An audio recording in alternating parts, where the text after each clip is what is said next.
So ঠিক আছে, এর আগের দিন স্টার্ট করেছিলাম ইন্টিগ্রেটেড রেট ব্লক। তো সেখানে জিরো অর্ডার রিয়াকশনের কাইনেটিক্স আমরা দেখেছিলাম। আজকে আমরা দেখব ফার্স্ট অর্ডার রিয়াকশনের কাইনেটিক্স। ঠিক আছে, so first order reaction, first order reaction. তো ফার্স্ট অর্ডার রিয়াকশনটা কি বলছে, যে সমস্ত রিয়াকশনের রেট অফ রিয়াকশনটা is directly proportional to the concentration of reactant, মানে বিক্রিয়কের গাঢ়ত্বের সাথে যেটা ডাইরেক্টলি প্রপোর্শনাল হবে সেই সমস্ত রিয়াকশনটাকে আমরা বলবো কি ফার্স্ট অর্ডার রিয়াকশন। ঠিক আছে, তো ফার্স্ট অর্ডার রিয়াকশনের ডেফিনেশন যদি আমরা লিখি, the reactions those reactions which of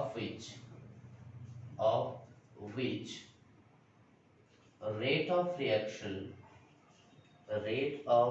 reaction is directly proportional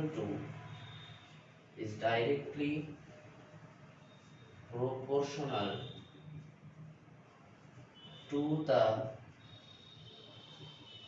concentration of reactant। ঠিক আছে, সেই রিয়াকশনগুলোকে আমরা কি বলবো, শুধুমাত্র ফার্স্ট অর্ডার রিয়াকশন আমরা বলতে পারবো।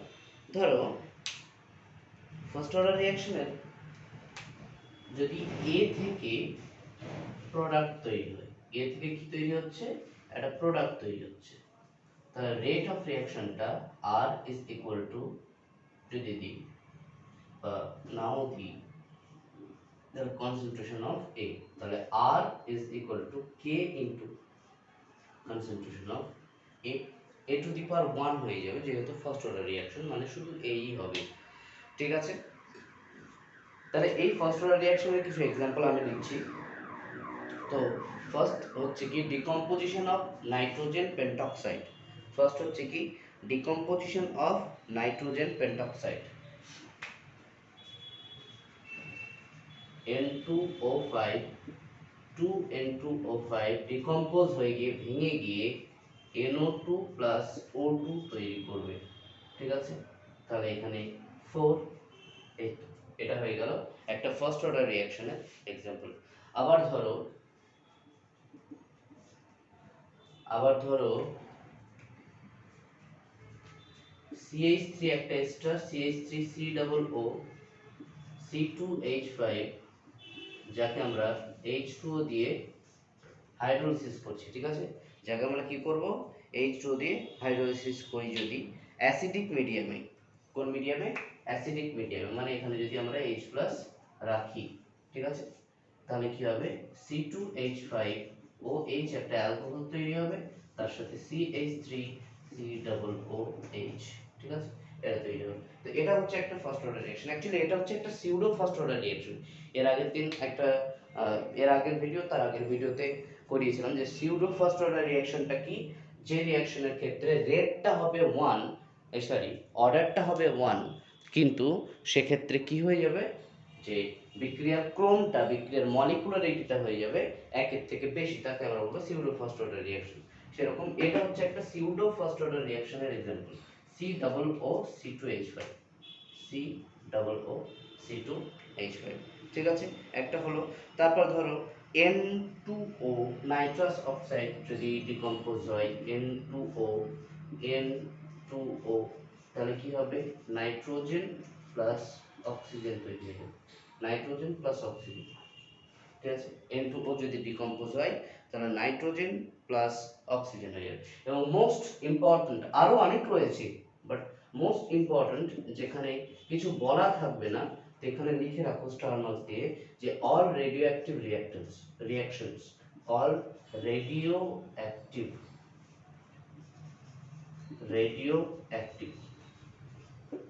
রিয়াকশনস, মানে যে সমস্ত রিয়াকশন আলফা বিটা গামা, যেগুলো তেজস্ক্রিয় বিক্রিয়া, সেগুলো নিউক্লিয়ার রিয়াকশন যেগুলো, সব রিয়াকশনই কি আমাদের ফার্স্ট অর্ডার রিয়াকশন। তো ফার্স্ট অর্ডার রিয়াকশনের এরকম एग्जांपल বহু পাবে, তার মধ্যে কয়েকটি ইম্পর্টেন্ট আমি লিখলাম, যেটা হচ্ছে নাইট্রোজেন পেন্টক্সাইডের ডিকম্পোজিশন, নাইট্রাস অক্সাইডের ডিকম্পোজিশন, তারপর হচ্ছে কি সিউডো ফার্স্ট অর্ডার রিঅ্যাকশনের একটা রিঅ্যাকশন যেটা হচ্ছে কি এস্টারের হাইড্রোলিসিস আর হচ্ছে ওয়ান রেডিওঅ্যাক্টিভ রিঅ্যাকশন, সেগুলো হচ্ছে সব ফার্স্ট অর্ডার রিঅ্যাকশনের এক্সাম্পল। ঠিক আছে, তাড়াতাড়ি লিখে নাও কিংবা ভিডিওটা পজ করে একটুখানি লিখে নাও।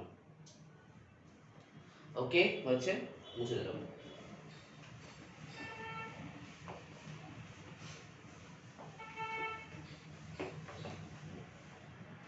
সো আমরা কি দেখলাম যে if reactant is A and the product যা হবে হবে, প্রোডাক্টের সাথে কোনো সম্পর্ক নেই, তাহলে রিঅ্যাক্ট্যান্টের T is equal to 0 যখন ছিল তখন রিঅ্যাক্ট্যান্টের কনসেন্ট্রেশন ছিল A নট, আর যখন T is equal to T second হলো তখন রিঅ্যাক্ট্যান্টের কনসেন্ট্রেশন হচ্ছে A। এখন এখানে A নটটা হচ্ছে ইনিশিয়াল কনসেন্ট্রেশন যেটা দিয়ে রিঅ্যাকশন কি করছে, স্টার্ট করছে, আর এটা হচ্ছে কি রিমেনিং কনসেন্ট্রেশন। এটা একটু ভালো করে তোমরা বুঝবে যে A এর জায়গায় অনেকে মার খেয়ে যায়, হ্যাঁ, A এই এটা হচ্ছে A নটটা হচ্ছে কি ইনিশিয়াল কনসেন্ট্রেশন, যেটা হচ্ছে প্রারম্ভিক গাঢ়ত্ব, ইনিশিয়াল কনসেন্ট্রেশন, ঠিক আছে, আর এটা হচ্ছে রিমেনিং কনসেন্ট্রেশন আফটার টি সেকেন্ড, রিমেনিং কনসেন্ট্রেশন আফটার টি সেকেন্ড। ঠিক আছে, রিমেনিং কনসেন্ট্রেশন মানে যেটা অবশিষ্ট আছে, যেটা বিক্রিয়ক খরচ করার পর যেটুকু পড়ে রয়েছে সেটার কনসেন্ট্রেশন হচ্ছে A। ঠিক আছে, সব বোঝা গেছে। পরীক্ষার যখন প্রবলেমগুলো করবে, নিউমেরিক্যালসগুলো করবে, সেই নিউমেরিক্যালসের ক্ষেত্রে কিন্তু অবশ্যই এটার ক্ষেত্রে একটু গোলমাল লেগে যেতে পারে, তো A মনে রাখবে শুধুমাত্র, সেটা হচ্ছে রিমেনিং কনসেন্ট্রেশন। ঠিক আছে, ওকে। তাহলে এবার আমি ইন্টিগ্রেটেড রেট লটা একটুখানি দেখে নেব। তাহলে রেট অফ রিঅ্যাকশন আমি কি লিখতে পারি, রেট অফ রিঅ্যাকশন সমান কি লিখতে পারি, minus of d of concentration of A by dt, এটা একটা লিখতে পারি। আবার রেট অফ রিঅ্যাকশন কে এরকম করে লিখতে পারি, কে ইনটু কনসেন্ট্রেশন অফ এ, এরকম ভাবেও লেখা যায় তো। রেট অফ রিঅ্যাকশন ফার্স্টে লিখলাম যে রেট অফ রিঅ্যাকশনটা is directly proportional to the concentration of reactant. তাহলে এটা তো আমরা রেট ল পেয়েছি, তাই তো, আর এটা হচ্ছে কি সে রেট ল অনুসারে আবার যেটা ডাইরেক্টলি প্রপোর্শনাল রিলেশন সেটা। তাহলে আবার আমরা এই দুটোকে ইকুয়াল করে দিতে পারি, তাহলে d of a by dt is equal to k into a. Okay, so minus d of a by concentration of a আর dt টাকে ক্রস মাল্টিপ্লিকেশন করে ওদিকে নিয়ে গেলাম। ওকে, এবার আমি কিছুই না, সিম্পলি আমি করব কি ইন্টিগ্রেশন করব, সিম্পলি আর কিছুই না। তাহলে এটা সিম্পলি যদি ইন্টিগ্রেশন করি আমরা, তাহলে dA বাই a মানে dx বাই x এর ইন্টিগ্রেশন কি হওয়া উচিত বলে তোমার মনে হয়, ln হবে, তাই তো, ln x হয়, তো সেরকমই dA বাই a এর ইন্টিগ্রেশন হবে কি ln, so minus of ln a, ঠিক আছে, is equal to k into t এর dt এর কনসেন্ট্রেশন t, এই সরি কনসেন্ট্রেশন বলছি, ইন্টিগ্রেশন t প্লাস c। দেখো এর আগেরটা আমি প্লাস c করে করাইনি, হ্যাঁ তোমাদের হয়তো বুঝতে অসুবিধা হতে পারে, আমি আর লিমিটটা নিচ্ছি না, ডাইরেক্ট আমি প্লাস c বসিয়ে দিলাম। প্লাস cটা হচ্ছে কি একটা কনস্ট্যান্ট, cটা হচ্ছে কি একটা কনস্ট্যান্ট, ইন্টিগ্রেশন কনস্ট্যান্ট আর ইন্টিগ্রাল কনস্ট্যান্ট cটা। এবার c এর ভ্যালু আমি যদি বার করতে নিতে পারি, তাহলে কিন্তু এখানে c এর ভ্যালু পুট করে দিলেই জিনিসটা হয়ে যাবে। c এর ভ্যালু এখন আমি কি করে বার করব, দেখো যাই বলি আমি স্টার্ট করেছিলাম 0 সেকেন্ডে এবং শেষ হয়েছে রিঅ্যাকশনটা t সেকেন্ডে, রিঅ্যাকশনটা শেষ হয়েছে। ঠিক আছে, তাহলে at t is equal to 0 second যখন হচ্ছে, t সমান যদি 0 হয়, তাহলে এটা কি হয়ে যাচ্ছে, কনসেন্ট্রেশনটা হচ্ছে a নট। ঠিক আছে, t is equal to 0 সেকেন্ডে কনসেন্ট্রেশন অফ রিঅ্যাক্ট্যান্ট কি হয়ে যাচ্ছে, a নট। তাহলে এবার আমি দেখাবো কি যে এখানে t এর ভ্যালুটা বসাতে শুরু করব।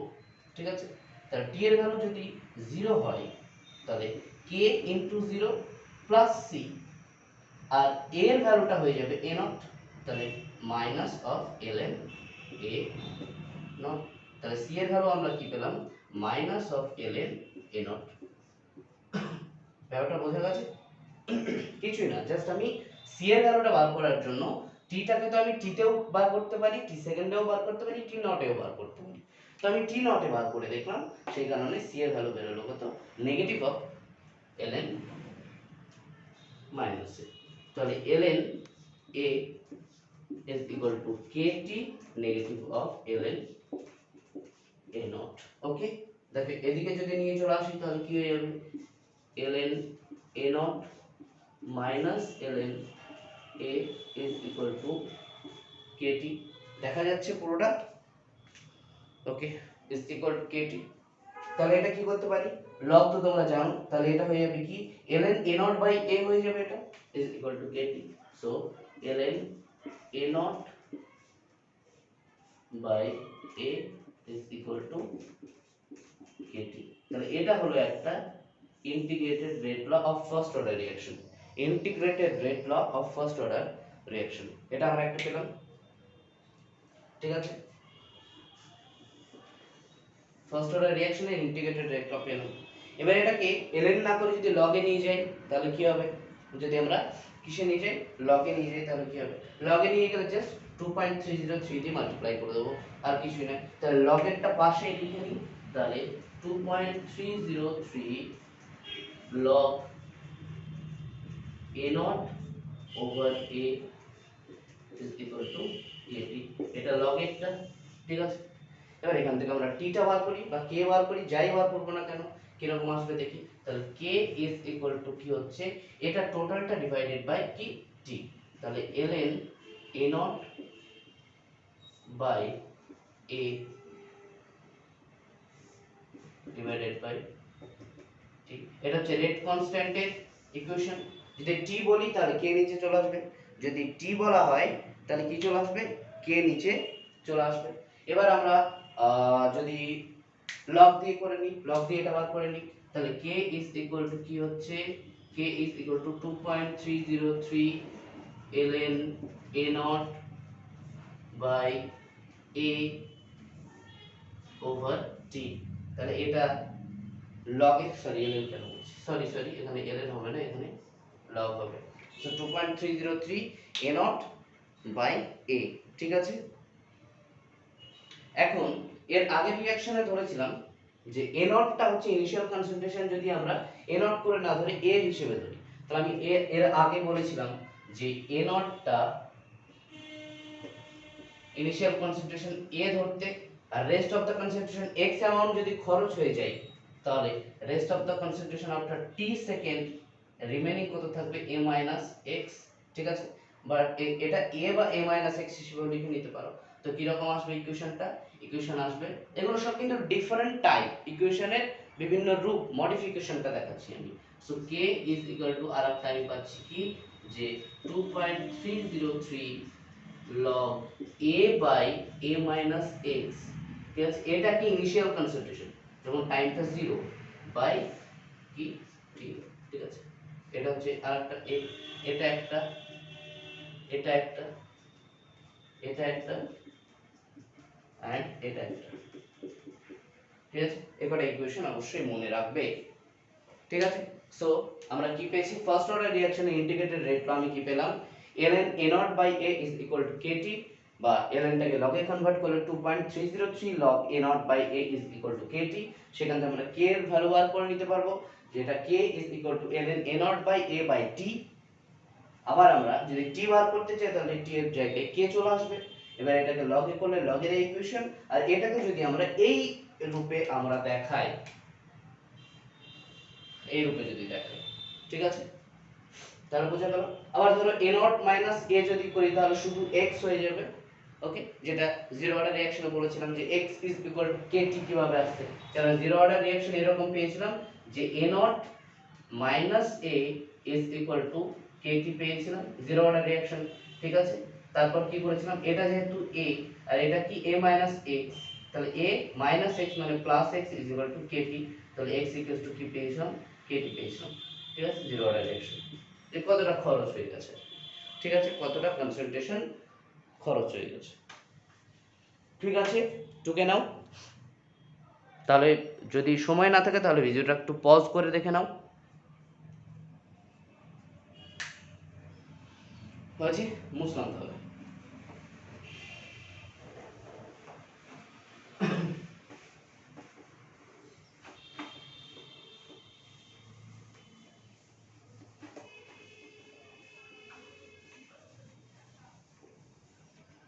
ওকে,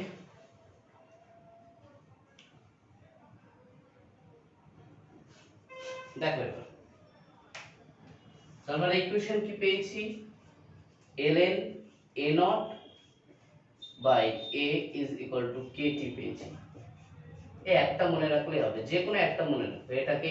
আবার a নটটাকে আমরা কি ধরেছি, a, আর a টাকে ধরেছি a মাইনাস x। ওকে, এটুকুই। ঠিক আছে, এবার আমরা একটুখানি গ্রাফের কথা বলে নেব। একটু কিসের বলে নেব কথা, গ্রাফের বলে নেব। ঠিক আছে, গ্রাফটা কি রকম, ধরো এটাকে যদি আমি এই ইকুয়েশনটাকে যদি ভাঙি তাহলে কি দাঁড়াবে, এর আগে যেটা পেয়েছিলাম এর আগের ইকুয়েশনের আগের রূপটা, যে ln a not minus ln a is equal to kt পেয়েছিলাম, তাই তো, kt পেয়েছিলাম। তাহলে ln a is equal to কি সেটা একটুখানি দেখে নেব। ln a is equal two ln a not minus kt। তাহলে দেখো এটা y is equal two mx, এটা হচ্ছে c, এরকমই তো, এটা একটা সরলরেখার সমীকরণ। তাহলে আমরা যদি ln a এর ভার্সেস t এর যদি আমরা গ্রাফটা দেখাই, এটা হচ্ছে ln a, ln a by এটাকে আমরা কি বলবো, বাই এটাকে আমরা কি বলবো, ln a মাইনাস x, একই জিনিস, কারণ a এর ভ্যালুটা a মাইনাস x হচ্ছে, আর এটা হচ্ছে t। তাহলে এটা একটা সরলরেখা সমীকরণ, কিন্তু তার স্লোপ হবে নেগেটিভ এরকম। তাহলে স্লোপটা হচ্ছে কি, স্লোপটা হচ্ছে মাইনাস k, কেননা m টা হচ্ছে স্লোপ। ঠিক আছে, m টা স্লোপ আর t টা হচ্ছে x, t টা x অ্যাক্সিসে, সেই কারণে স্লোপটা হয়ে যাবে কি মাইনাস k। তো এটা হচ্ছে ln a বা ln a minus x versus t এর একটা গ্রাফ। ঠিক আছে, ব্যাপারটা বোঝা গেছে। আবার আমরা কি পেলাম, যে এটা দেখো, যে ln a naught by a is equal to kt। ঠিক আছে, এবার যদি এটা আমি ইনভার্স করে দিই, মানে ln a by a naught যদি করে দিই, তাহলে এটা হয়ে যাবে মাইনাস kt। মাইনাস kt কেন, দেখো এই ইকুয়েশন থেকে দেখো, এই ইকুয়েশন থেকে দেখো, আমি যদি মাইনাস দিয়ে মাল্টিপ্লাই করি এটা প্লাস হয়ে যাবে, এখানে মাইনাস হয়ে যাবে। তাহলে ln a by ln a naught, তাই তো হচ্ছে। ঠিক আছে, তাহলে a by a naught is equal to কি, a by a naught is equal to হচ্ছে e to the power minus kt। তাহলে a is equal to a naught into e to the power minus kt। এটাও খুবই একটা important equation. হ্যাঁ, এখান থেকেও কিন্তু আমাদের এক্সামে কোশ্চেন আসতে পারে, সো এই ইকুয়েশনটা মনে রাখো। এই ইকুয়েশন অনুসারে আমরা a এর সাথে একটুখানি এটা দেখে নেব, t এর ডিফারেন্সিয়েশন, এই ডিফারেন্সিয়েশন বলছি, গ্রাফটা দেখে নেব। ঠিক আছে,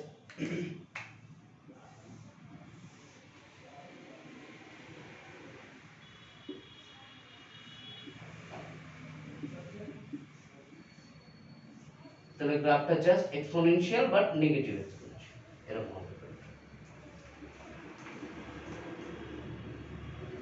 যেহেতু মাইনাস আছে এরকম। যদি পজিটিভ হতো তাহলে এরকম হয়ে যেত, বাট এরকম না, নিচের দিকে, যেটাকে আমরা কি বলি রেক্ট্যাঙ্গুলার হাইপারবোলা। ঠিক আছে, তাহলে দুটো গ্রাফ আপাতত পেলাম, ln a বা ln a minus x versus t এর গ্রাফটা হচ্ছে একটা স্ট্রেট লাইন, যেটা স্লোপটা হচ্ছে নেগেটিভ, আর এখানে একটা পেলাম রেক্ট্যাঙ্গুলার হাইপারবোলা, যেটা হচ্ছে a ভার্সেস t বা a minus x versus t, capital A versus t বা small a minus x versus t। ঠিক আছে, ব্যাপারটা বোঝা গেছে। ওকে, নিয়ে নাও স্ক্রিনশট একটা, কিংবা পজ করে লিখে নাও। ওকে, মুছে দিলাম। সো এই পর্যন্ত রাখছি।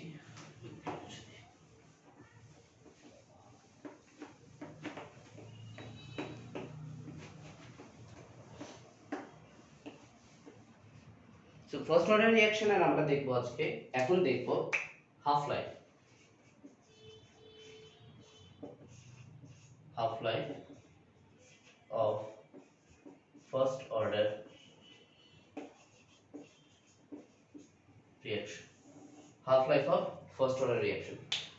হাফ লাইফ মানে কি? হাফ লাইফ মানে হচ্ছে যে সময়ে কোনো রিঅ্যাকট্যান্ট তার প্রারম্ভিক গাঢ়ত্বের অর্ধেকটা কি করে দেয়, শেষ করে দেয়। যে সময়টা নেই তাকে বলি আমরা হাফ লাইফ। যদি অর্ধেক শেষ করে দেয় তাহলে অর্ধেক কি থাকবে, রিমেনিং থাকবে, তাই না? যদি অর্ধেক শেষ করে দেয় তাহলে অর্ধেক কি হবে, রিমেনিং থাকবে। তো time taken to consume half of the reactant of its initial constitution, ঠিক আছে? Time taken to consume half of the initial concentration of reactant, রিঅ্যাকট্যান্টের প্রারম্ভিক গাঢ়ত্বের অর্ধেকটা শেষ করতে যে টাইমটা প্রয়োজন হয় তাকে আমরা বলি কি, হাফ লাইফ পিরিয়ড। তাহলে হাফ লাইফ পিরিয়ডে কি হবে, দেখো হাফ লাইফ পিরিয়ড যদি হয় তাহলে টিটা হয়ে যাবে কি, টি হাফ, তাই তো? হাফ লাইফ পিরিয়ডে টিটা হয়ে যাবে কি, টি হাফ। তখন রিমেনিং কি কতটা খরচ হবে, তাহলে কনজিউম কতটা হবে, কনজিউমড কতটা হবে, প্রারম্ভিক গাঢ়ত্বের অর্ধেক, মানে প্রারম্ভিক গাঢ়ত্ব হচ্ছে এ নট, তার অর্ধেক, এতটা খরচ হয়ে যাবে। তাহলে রিমেনিং কত থাকবে, রিমেনিং কত থাকবে, এতটা খরচ হয়ে গেলে এতটাই রিমেনিং থাকবে, এ নট বাই 2, এটাই তো রিমেনিং থাকবে, কারণ a naught minus a naught by 2, তার মানে এটাই তো রিমেনিং থাকবে। এটাই হচ্ছে কি আমাদের এ, এটা হচ্ছে এ, কারণ এটাই কি রিমেনিং কনস্ট্যান্ট, এ হচ্ছে কি রিমেনিং কনস্ট্যান্ট, যেটাকে আমরা কি পেলাম এ নট বাই 2, কারণ এ নট বাই 2 টা খরচ হয়ে যাচ্ছে আর এ নট বাই 2 টা কি থাকবে, পড়ে থাকবে, ঠিক আছে? তাহলে জাস্ট এই ইকুয়েশনে বসিয়ে দাও, আর কিচ্ছু করতে হবে না। তাহলে কি ln a naught by a is equal to kt। তাহলে এদিকে এসো, ln a নট, এর ভ্যালুটা কি অর্ধেক হয়ে যাচ্ছে, তাই তো? তাহলে a naught by 2 is equal to kt half, ঠিক আছে? তাহলে a naught by a naught কেটে যাবে, তাহলে শুধু পড়ে থাকবে ln 2 is equal to kt half. তো ln 2 কে আমরা log এ নিয়ে যাব, 2.303 log 2 is equal to kt half. তাহলে এই টোটাল ভ্যালুটা হয়ে যাবে কত, 0.693 এভারেজ একটা ভ্যালু হয়ে যাবে। তাহলে kt half is equal to একটা ভ্যালু পাওয়া যাবে 0.693, একটা এভারেজ ভ্যালু পাওয়া যাবে। তাহলে t half is equal to কি পাওয়া যাচ্ছে 0.693 বাই k। ওকে, এটাও কিন্তু খুবই খুবই খুবই গুরুত্বপূর্ণ একটা ইকুয়েশন, যে ফার্স্ট অর্ডার রিঅ্যাকশনের জন্য হাফ লাইফের ভ্যালুটা হচ্ছে কি, t half is equal to 0.693 by k, ঠিক আছে? আবার এখান থেকেও কিন্তু কোনো কোনো সময় প্রবলেম দিয়ে দেয় এই কোশ্চেনটা থেকে, যে ln 2 is equal to kt half, so t half is equal to ln 2 by k। এই কোশ্চেন থেকেও কোনো কোনো সময় অঙ্ক দিতে দেয়, যদি কোশ্চেন একটুখানি টাফ হয়, ঠিক আছে? যদি কোশ্চেন একটুখানি টাফ হয়। তাহলে ফার্স্ট অর্ডার রিঅ্যাকশনের হাফ লাইফ কি পেলাম, t half is equal to 0.693 by k।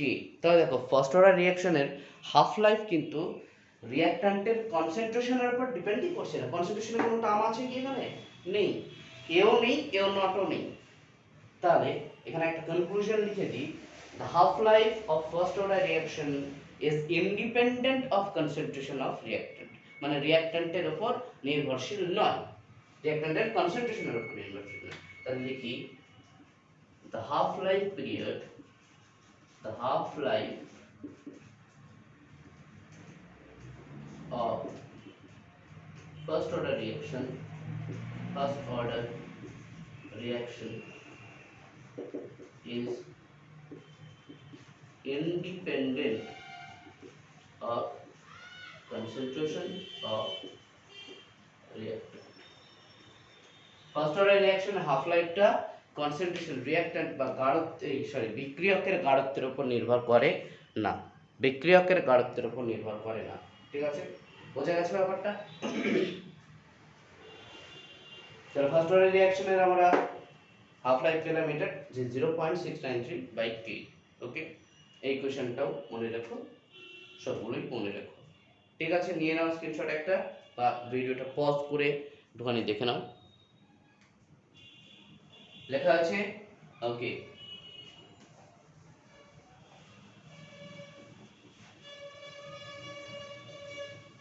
এরপর যে প্রশ্নটা পড়ে সে প্রশ্নটা হচ্ছে কি, যে বলল দেখাও যে ফার্স্ট অর্ডার রিঅ্যাকশন প্রথম ক্রম বিক্রিয়া কখনোই শেষ হয় না, নেভার কমপ্লিট। ঠিক আছে, ফার্স্ট অর্ডার রিঅ্যাকশনের শেষ বা সমাপ্তি কখনোই ঘটে না। ঠিক আছে, তো ফার্স্ট অর্ডার রিঅ্যাকশন এটা পরীক্ষায় পড়ে, first order reaction never complete, never complete. ঠিক আছে, কখনোই কমপ্লিট হয় না, এটা কিন্তু খুবই ইম্পর্টেন্ট একটা কোশ্চেন, পরীক্ষায় পড়ে।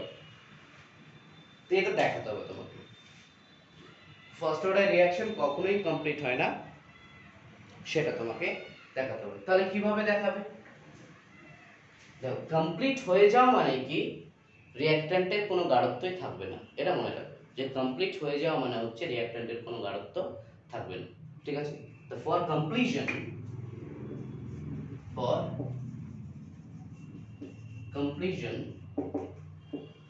এটা রিমেনিং কনসেন্ট্রেশনটা কি হয়ে যাবে, জিরো হয়ে যাবে। তাই এটা কি হয়ে যাবে, zero, concentration of A is equal two zero at t second, t second পরে কি হয়ে যাবে, জিরো হয়ে যাবে। এটা হচ্ছে টাইম অফ কমপ্লিশন। ঠিক আছে, কমপ্লিশন মানে কি, রিঅ্যাকশন যদি কমপ্লিট হয়ে যায় তাহলে রিঅ্যাক্ট্যান্ট কি থাকবে, আর থাকবে না, তার মানে কনসেন্ট্রেশনও থাকবে না। তাহলে ইকুয়েশন আমরা কি পেয়েছি ফার্স্ট অর্ডারের জন্য, যে ln A0/A is equal to KT পেয়েছি। কি পেয়েছি আমরা, KT পেয়েছি। তাহলে এখানে আমরা লিখি যে ln A/A0 is equal to minus KT। তাহলে A/A0 is equal to e to the power minus KT। তাহলে এটা হচ্ছে 0, তার মানে 0/A0 is equal to e to the power minus KT। ঠিক আছে, এবার এদিকে এসো, তাহলে 0/এটা মানে 0, তাহলে e to the power minus KT is equal to 0 হচ্ছে। তাহলে এরকম হলে t is equal to হয়ে যাবে ইনফিনিটি, মানে টাইমটা ইনফাইনাইট লাগছে, ইনফাইনাইট বা ইনডিফাইনাইট লাগছে, ইনফাইনাইট। এক্স্যাক্টলি কত টাইম লাগবে সেটা আমরা বলতেই পারবো না, তার মানে কি ধরে নেব যে কখনো কমপ্লিট হচ্ছে না। এখানে কি আমি ধরে নিয়েছি কমপ্লিট হয়েছে, তাহলে কমপ্লিট হতে গিয়ে কতটা সময় লাগছে, ইনফাইনাইট টাইম লাগছে। তার মানে কি কখন হচ্ছে আমরা ধরতে পারবো কি, ধরাই তো মুশকিল। এক্স্যাক্টলি কোন টাইমে আমরা রিঅ্যাকশনের কমপ্লিশনটা হচ্ছে সেটা বলতেই পারবো না, কখনোই বলা সম্ভব নয়। তো পরীক্ষায় এই কোশ্চেনটা পড়ে যে দেখাও যে প্রথম ক্রম বিক্রিয়া কখনো কমপ্লিট হয় না, কখনো সম্পূর্ণ হয় না। তাহলে আগেই ধরে নেবো যে হাইপোথেটিক্যালি ধরে নেবো যে হ্যাঁ কমপ্লিট হয়ে গেছে, তার মানে কনসেন্ট্রেশন অফ A ইজ 0 পুরোপুরি হবে। দিয়ে ইকুয়েশনে ফেলে t এর ভ্যালু বেরোবে ইনফাইনাইট। তখন লিখবে যে যেহেতু টাইমটা কমপ্লিট হতে টাইমটা ইনফাইনাইট লাগছে, অসঙ্গত লাগছে, তাহলে আমরা এক্স্যাক্টলি বলতেই পারবো না যে রিঅ্যাকশন কখন শেষ হবে। ঠিক আছে, তো এটা হচ্ছে ফার্স্ট অর্ডার রিঅ্যাকশনের কাইনেটিক্স। সো খুব ভালো করে পড়ো, নিয়ে নাও, স্ক্রিনশট নিয়ে নাও। প্রতিটা রিঅ্যাকশনের কাইনেটিক্স গুলোকে খুব ভালোভাবে পড়বে, আর একটা দুটো ক্লাস হলেই এই চ্যাপ্টারটা শেষ হয়ে যাবে। খুব ভালো করে পড়াশোনা করো, খুব ভালোভাবে নোটস তৈরি করো। জানি না তোমরা কীরকমভাবে পড়াশোনা করছো, বাট একটুখানি সিরিয়াস হোক। তোমাদের আমি আবারও বলছি, তোমরা কিন্তু সময় সেরকম পাবে না যতটা তোমরা এক্সপেক্ট করছো যে না আমরা সময় পেতে পারি তোমাদের +2 এক্সামের জন্য, হ্যাঁ 10+2 এর এক্সামের জন্য। বাট আমার তো মনে হয় না যে তোমরা সেরকমভাবে সময় পাবে। সে একটুখানি সিরিয়াসনেসটা নিয়ে এসো। Thank you.